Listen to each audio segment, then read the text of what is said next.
Thalassery alpha centre for religious സയൻസുമായി ചേർന്ന് alpha institute of theology and sciences USA theology കോഴ്സിന്റെ ബിരുദദാന സമ്മേളനം ടെക്സസിലെ ഡാളസിൽ നടന്നു.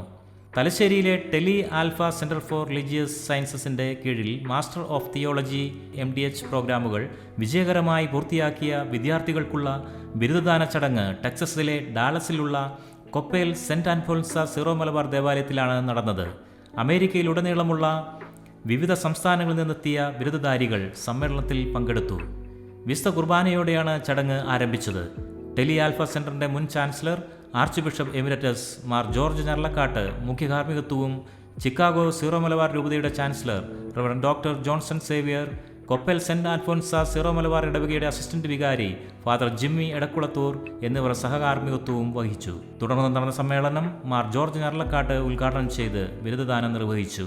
ഫാദർ ജിമ്മി എടക്കുളത്തൂർ അധ്യക്ഷത വഹിച്ചു. Alpha institute chancellor archbishop Mar Joseph Pamplany video സന്ദേശത്തിലൂടെ ബിരുദധാരികളെ അഭിനന്ദിച്ചു. സിസ്റ്റേഴ്സ് ഓഫ് ദി ഡെസ്റ്റിറ്റ്യൂട്ടിലെ 5 സന്യസ്തർ ഉൾപ്പെടെ 29 പേർ ബിരുദം നേടി. ആൽഫ ഇൻസ്റ്റിറ്റ്യൂട്ടിന്റെ USA 2022-2025 ബാച്ചുകളുടെ കോർഡിനേറ്റർ JT ജസിന്തയ്ക്ക് പ്രത്യേക അവാർഡ് നൽകി. സിസ്റ്റേഴ്സ് ഓഫ് ദി ഡെസ്റ്റിറ്റ്യൂട്ടിന്റെ superior general mother Liz Grace SD, Chicago Syro Malabar രൂപതയുടെ eparchial chancellor reverend doctor Johnson Xavier, Elizabeth Bose കളമ്പനയിൽ, JT ജസീന്ത എന്നിവർ ആശംസകൾ അർപ്പിച്ചു.